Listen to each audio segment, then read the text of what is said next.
প্রায় ১০০ বছর আগে নির্মিত এই ভবনেই বিচার হবে বাংলাদেশের সাবেক প্রধানমন্ত্রী শেখ হাসিনার। মাত্র ১ মাস আগেও জরাজীর্ণ যে ভবন দেখে চেনার উপায় ছিল না, সেই ভবনটি এখন চাকচিক্যে রং তুলিতে মানসম্মতভাবে প্রস্তুত করা হয়েছে। আগেকার জরাজীর্ণ দৃশ্য আমূল বদলে ফেলা হয়েছে শুধুমাত্র শেখ হাসিনার জন্য।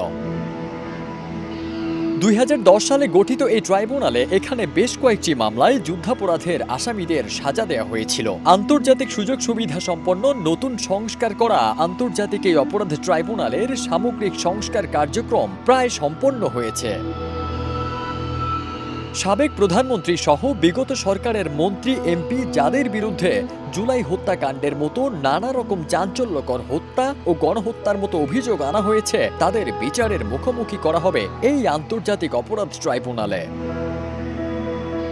পরিষ্কার পরিচ্ছন্ন নবনির্মিত এই এজলাস কক্ষেই বিচারের কাঠগড়ায় দাঁড়াবেন সাবেক প্রধানমন্ত্রী সহ জুলাই হত্যাকাণ্ডের আলোচিত আসামিরা। প্রায় শতাধিক মামলা এই ট্রাইব্যুনালে এরই মধ্যে দাখিল করা হয়েছে। এছাড়াও বিভিন্ন সময়ে আওয়ামী লীগের আমলে ঘটে যাওয়া চাঞ্চল্যকর হত্যা, গুম ও বর্বরতার অভিযোগও এই ট্রাইব্যুনালে দাখিল হয়েছে। এসব যাবতীয় অভিযোগের বিচার কার্য এই কক্ষেই সম্পন্ন করা হবে।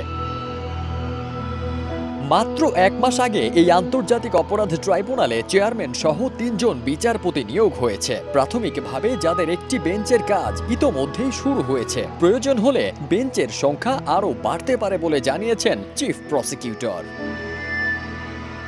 এটি ব্রিটিশ আমলে নির্মাণ করা হলেও পরবর্তীতে মুক্তিযুদ্ধের পরে এই ভবনটি দীর্ঘদিন অব্যবহৃত ছিল। পরে যুদ্ধাপরাধীদের বিচার করার জন্য ২০১০ সালে আওয়ামী লীগ সরকার এই ভবনটিকে আন্তর্জাতিক অপরাধ ট্রাইব্যুনাল হিসেবে ঘোষণা করে।